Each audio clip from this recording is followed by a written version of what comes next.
وہ موبائل چلانے والیوں سوچو، وہ فیس بک چلانے والیوں سوچو، وہ واٹس ایپ پر الٹی سیدھی اور خوبصورت لڑکیوں کی فوٹو لگا کر نوجوانوں کو اپنے شکل و صورت سے بھڑکانے والیوں سوچو، شاید تمہارے بارے میں اللہ کے نبی نے فرمایا ایسی عورتیں کبھی بھی جنت کے اندر داخل نہ ہوں گی، لا يدخلن الجنہ ولا یجدن ریحہا، جنت میں جانا تو دور جنت کی خوشبو بھی نہیں پائیں گی۔ میری بہنوں اپنے آپ کو سنبھالو، اگر اسلام کے اندر ہاتھ جوڑنا جائز ہوتا تو میری قوم کی بیٹیوں میں تمہارے ہاتھ جوڑ لیتا، اگر اسلام کے اندر بھیک مانگنا جائز ہوتا تو میں اپنا دامن پھیلا کر تم سے بھیک مانگ لیتا۔ میری قوم کی بیٹیوں میرے دامن میں اتنی بھیک ڈال دو کہ تم اپنے آپ کو پردے میں رکھو، اپنے آپ کو فیس بک اور واٹس ایپ اور میسنجر سے بچا لو۔ میری ماں اور میری بہنوں، معاشرے کے اندر بے پردگی نے بھی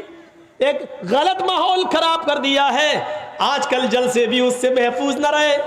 جلسے ہوتے ہیں تو میلہ لگتا ہے، اور میلہ لگتا ہے تو نوجوان لڑکے اور لڑکیاں اس میلے میں جاتے ہیں، ان کی لپسٹک بھی ہوتی ہے، پردہ تو بنگال میں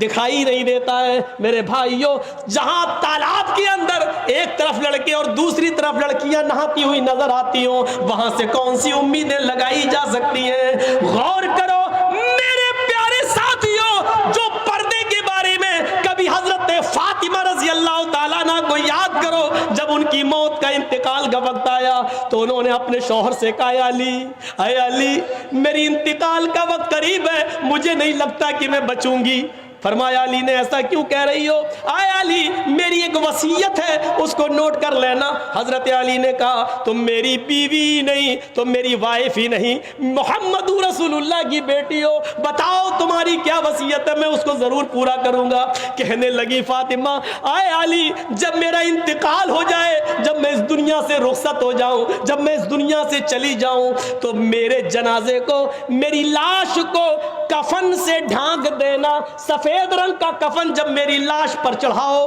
تو میری لاش کو میری چارپائی پر بٹھا کر جب قبرستان کی طرف لے کر جاؤ تو اے علی رات کے اندھیرے میں لے جانا، عشاء کی نماز کے بعد مجھے قبر میں دفنانا، دن کے اجالے میں دفن نہ کرنا، میری قبر کو دن میں، میری لاش کو دن میں نہ اتارنا قبر میں۔ حضرت علی نے کہا اے فاطمہ ٹھیک ہے میں ایسا ہی کروں گا، لیکن رات میں ہی کیوں؟ دن میں اگر تمہارا انتقال جلدی ہو گیا اور جلدی دفن ہونے کی نوبت آ گئی تو تم رات کی وصیت کیوں کر رہی ہو؟ دن میں کیوں نہ دفن کروں، رات میں کیوں دفن کروں؟ تو حضرت فاطمہ کا جواب یہ تھا، میری ماں اس جواب کو سنو، میری بہنوں اس جواب کو سنو، اور میری قوم کی بیٹیوں اس جواب کو سنو، اور اپنے آپ پر ماتم کرو آج جو تم ننگا ناچ ناچ رہی ہو۔ حضرت فاطمہ نے کہا اے علی میں نہیں چاہتی ہوں کہ میرے مرنے کے بعد مجھے جو کفن پہنایا جائے، میں نہیں چاہتی ہوں کہ میری لاش کو جب چارپائی پہ اٹھا کے جنازہ آگے بڑھایا جائے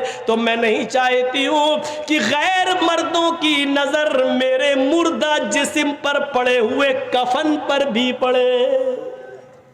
چہرہ تو دور، میں نہیں چاہتی کہ میرے مردہ جسم پر پڑے ہوئے کفن پر کسی غیر مرد کی نظر پڑے، میں نہیں چاہتی۔ یہ تھا محمد رسول اللہ کی بیٹی کا پردہ، یہ تھا محمد رسول اللہ کی بیٹی کا حال جو انتقال سے پہلے یہ وصیت کر رہی ہیں۔ وہ موبائل چلانے والیوں سوچو، وہ فیس بک چلانے والیوں سوچو، وہ واٹس ایپ پر الٹی سیدھی اور خوبصورت لڑکیوں کی فوٹو لگا کر نوجوانوں کو اپنے شکل و صورت سے بھڑکانے والیوں سوچو، شاید تمہارے بارے میں اللہ کے نبی نے فرمایا ایسی عورتیں کبھی بھی جنت کے اندر داخل نہ ہوں گی، لا يدخلن الجنہ ولا یجدن ریحہا، جنت میں جانا تو دور جنت کی خوشبو بھی نہیں پائیں گی۔ میری بہنوں اپنے آپ کو سنبھالو، میری قوم کی بیٹیوں اپنے آپ کو سنبھالو۔ پورا مہاراشٹر میں آج دیکھ لو کتنی مسلمان لڑکیوں نے کورٹ میں اپلیکیشن دے دی ہے اور وہ غیر مسلم لڑکوں کے ساتھ آج نکاح کرنے کے لیے تیار ہے۔ کتنی غیر مسلم،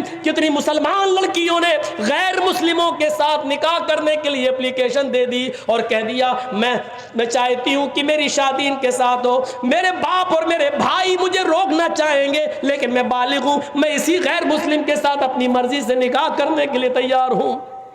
یہ اسی بے پردگی کا حال ہے، یہ اسی کالج اور یونیورسٹی میں لڑکے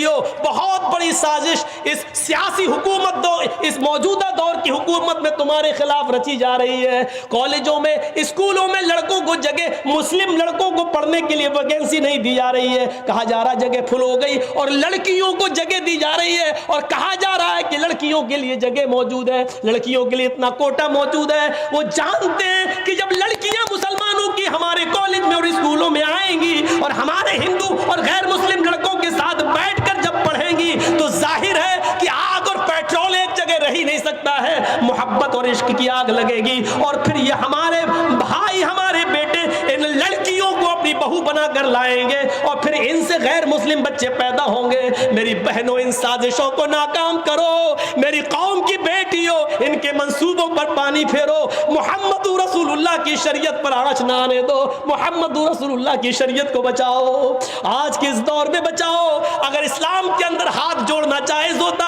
تو میری قوم کی بیٹیوں میں تمہارے ہاتھ جوڑ لیتا. اگر اسلام کے اندر بھیک مانگنا جائز ہوتا تو میں اپنا دامن پھیلا کر تم سے بھیک مانگ لیتا. میری قوم کی بیٹیوں میرے دامن میں اتنی بھیک ڈال دو کہ تم اپنے آپ کو پردے میں رکھو, اپنے آپ کو فیس بک اور واٹس ایپ اور میسنجر سے بچا لو اور اسلام کی خدمت کرو, حضرت فاطمہ جیسا پردہ کرو, اور اتنا نہ کرو تو کم سے کم موجودہ معاشرے میں ایسا تو کرو کہ تمہارے ماں باپ کی اور بھائیوں کی عزت ان کی چھلی چھلی نہ ہو, ان کو شرمندگی محسوس نہ ہو.